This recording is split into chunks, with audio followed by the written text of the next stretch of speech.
നമസ്കാരം. ഒന്നാം മോദി സർക്കാരും രണ്ടാം മോദി സർക്കാരിലുമൊക്കെ രണ്ടാമനായിരുന്ന ഒരാളുണ്ടായിരുന്നു, അമിത്ഷാ.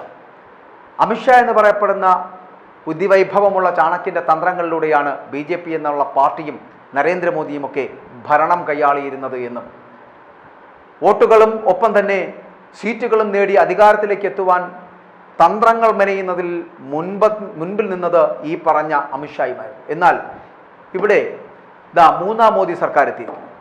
മൂന്നാം മോദി സർക്കാരിൻ്റെ ക്യാബിനറ്റ് പാനൽ അടക്കം രൂപീകരിച്ചു. ആ രൂപീകരണം അവസാനിക്കുമ്പോൾ വ്യക്തമാകുന്ന ഒരു കാര്യം, ഈ മന്ത്രിസഭയിൽ രണ്ടാമൻ കേന്ദ്ര ആഭ്യന്തരമന്ത്രി അമിത്ഷാ അല്ല, പകരം പ്രതിരോധ മന്ത്രി രാജ്നാഥ് സിംഗ് ആണ്. നിയമന നടപടികൾ കൈകാര്യം ചെയ്യുന്ന കമ്മിറ്റിയിൽ ഒഴിച്ച് ബാക്കി എല്ലാ കമ്മിറ്റികളിലും ഈ രാജ്നാഥ് സിംഗ് ഉൾപ്പെട്ടിട്ടുണ്ട്. രണ്ടാം മോദി മന്ത്രിസഭയിലെ 8 പാനലുകൾ എല്ലാ കമ്മിറ്റികളിലും ഉൾപ്പെട്ടിരുന്നത് അമിത്ഷാ മാത്രമായിരുന്നു. രാജ്നാഥ് സിംഗ് അന്ന് 3 സമിതികൾ മാത്രമായിരുന്നു ഉൾപ്പെട്ടിരുന്നത്. നരേന്ദ്രമോദിയും അമിത്ഷായും മാത്രമാണ് കഴിഞ്ഞ സർക്കാരിൻ്റെ അപ്പോയിൻമെൻറ്റ് കമ്മിറ്റി ഓഫ് ക്യാബിനറ്റ് SECയിൽ അംഗമായിട്ടുണ്ടായിരുന്നവർ എന്ന് പറയപ്പെടുന്നത്. എന്നാൽ ഇത്തവണ രാജ്നാഥ് സിംഗ് ആണ് മോദിക്കൊപ്പം ഈ കമ്മിറ്റിയിലെല്ലാം ഇടം പിടിച്ചത്. ഇതോടെ തിരഞ്ഞെടുപ്പിലെ തിളക്കം കുറഞ്ഞ വിജയത്തിന് ശേഷം BJPയിൽ അമിത്ഷായുടെ സ്വാധീനമെന്ന് പറയപ്പെടുന്നത് കുറഞ്ഞു വരുന്നു എന്നുള്ള സൂചനയാണ്.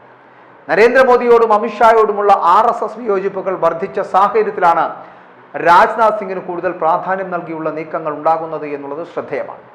തിരഞ്ഞെടുപ്പിലെ തിരിച്ചടിക്ക് കാരണം ജനങ്ങളിൽ നിന്ന് അകന്നതാണ് എന്നതടക്കമുള്ള രൂക്ഷ വിമർശനങ്ങൾ RSSന്റെ ഭാഗത്തു നിന്ന് മോദിക്കും അമിത്ഷായ്ക്കുമെതിരെ ഉയർന്നുകൊണ്ടേയിരിക്കുന്നു. ഇനിയും മോദി അമിത്ഷാ കൂട്ടുകെട്ട് അതിര് കടന്ന് പോകരുത് എന്ന് RSSും കണക്ക് കൂട്ടുന്നുണ്ട്. അതുകൊണ്ടാണ് രാജ്നാഥ് സിംഗ് വരുന്നത്.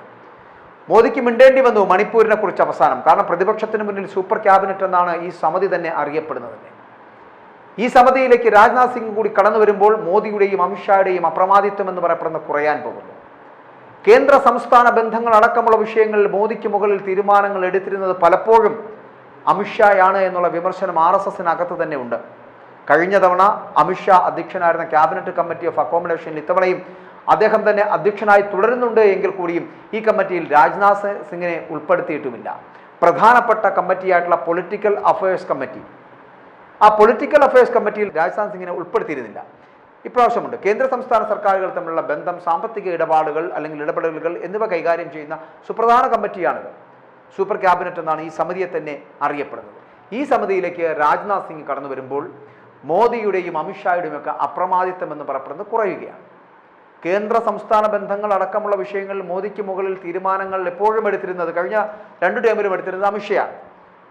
അങ്ങനെ ഒരു വിമർശനം RSS മുമ്പോട്ട് വച്ചിട്ടുമുണ്ട്. ഇതിന് കഴിഞ്ഞാണിടാൻ RSS ആഗ്രഹിക്കുന്നതായിട്ട് വേണം ഈ നീക്കത്തിൽ നിന്ന് മനസ്സിലാക്കാൻ എന്ന് വേണമെങ്കിൽ നമുക്ക് പ്രതീക്ഷിക്കാം. അങ്ങനെയാണ് രാഷ്ട്രീയ നിരീക്ഷകരടക്കം അങ്ങനെയാണ് വിലയിരുത്തുന്നത്. കാരണം നരേന്ദ്രമോദിയും അമിത്ഷായും മറ്റൊരു പ്രധാനപ്പെട്ട വിഷയമാണ്.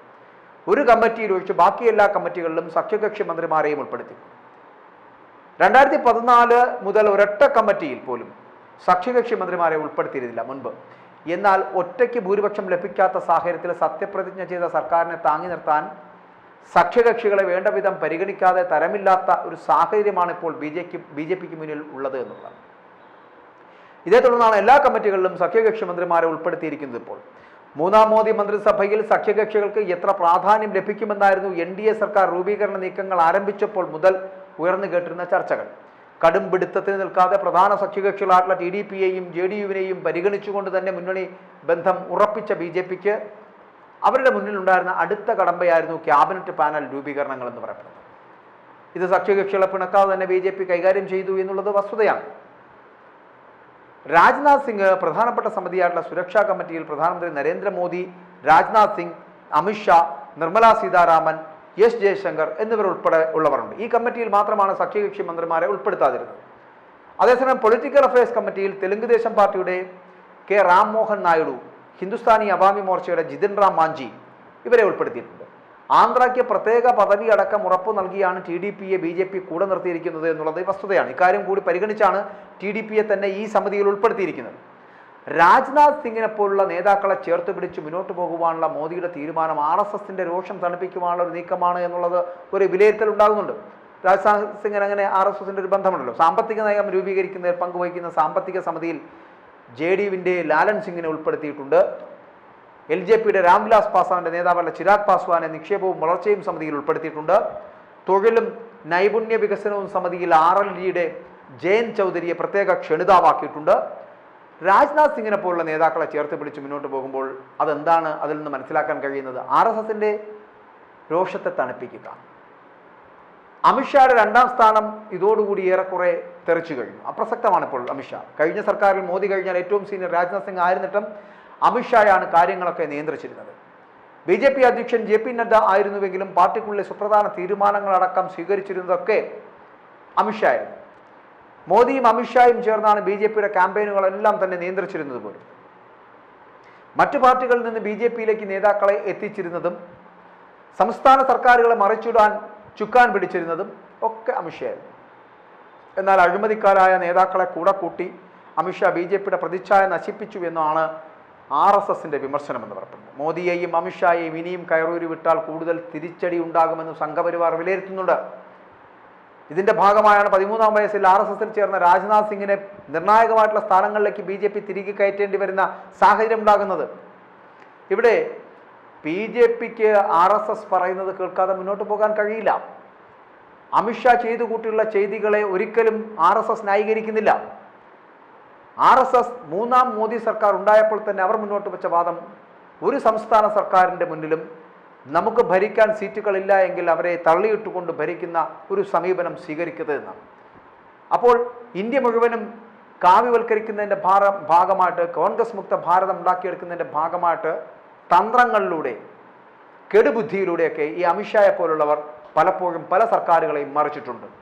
അങ്ങനെ മറിച്ചിട്ടുള്ള ഒരു രാഷ്ട്രീയ പ്രവർത്തനത്തിൻ്റെ ആവശ്യമില്ല എന്നുള്ള RSSന്റെ തീരുമാനം, സംഘപരിവാറിൻ്റെ തീരുമാനം ഇനി നടപ്പാക്കിയേ പറ്റും. അതുകൊണ്ട് തന്നെയാണ് ഞാൻ പറഞ്ഞത്, 13-ാം വയസ്സിൽ RSSകാരനായി മാറിയ രാജ്നാഥ് സിംഗിനെ 2-ാം സ്ഥാനത്തേക്ക് കൊണ്ടുവരുന്നതിൽ BJP സർക്കാർ സ്വീകരിക്കുന്ന മാർഗങ്ങൾ അത് സംഘപരിവാറിൻ്റെയും RSSന്റെയും ഇടപെടലുകളിലൂടെയാണ് എന്നുള്ള കാര്യത്തിൽ സംശയമില്ല. മോദി ഷാ കൂട്ടുകെട്ടിൽ നിന്നും മോദി രാജ്നാഥ് സിംഗ് എന്ന് പറയപ്പെടുന്ന ഒരു സംവിധാനത്തിന് കീഴിലേക്ക് വരേണ്ടിയിരിക്കുന്നു.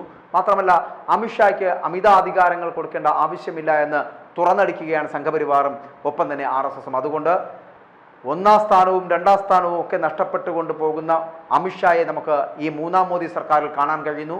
2-ാം സ്ഥാനത്തേക്ക് രാജ്നാഥ് സിംഗ് എത്തുന്നു, 1-ാം സ്ഥാനത്ത് മോദി തുടരുന്നു, 3-ാം സ്ഥാനത്തേക്ക് താഴേക്ക് പോകേണ്ടി വരുന്ന ഒരു സ്ഥിതിവിശേഷം അമിത്ഷായ്ക്ക് ഉണ്ടാകുന്നു. എന്തായാലും വരുന്ന തെരഞ്ഞെടുപ്പുകളിൽ, സംസ്ഥാനത്തുണ്ടാകുന്ന തെരഞ്ഞെടുപ്പുകളിലൊക്കെ ഏതെങ്കിലും തരത്തിലുള്ള ഇടപെടലുകൾ ഇനി പക്ഷേ അമിത്ഷായ്ക്ക് എടുക്കാൻ കഴിയില്ല. കാരണം RSSന്റെ കൃത്യമായ ഇടപെടലുകളുണ്ട്. ആ ഇടപെടലുകൾ കൂടി മാത്രമേ മുന്നോട്ട് പോകാൻ കഴിയൂ. അതുകൊണ്ട് ഏതെങ്കിലും തരത്തിലുള്ള കുൽസിത പ്രവർത്തനയിലൂടെ, കെടുകാര്യസ്ഥയിലൂടെ, കെടുബുദ്ധിയിലൂടെയൊന്നും മറ്റു സർക്കാരുകളെ താഴെയിട്ട് അധികാരത്തിലേക്ക് BJPയെ കൊണ്ടുവരുവാനുള്ള ശ്രമം ഇനി അമിത്ഷാ നടത്തിയാൽ അത് അംഗീകരിക്കുവാൻ RSS തയ്യാറാകില്ല എന്നുള്ളതിൻ്റെ സൂചനയാണ് ഇവിടെ രാജ്നാഥ് സിംഗിനെ 2ാമനായി പ്രതിഷ്ഠിക്കുന്നതിലൂടെ RSS നടപ്പിലാക്കുന്നത്.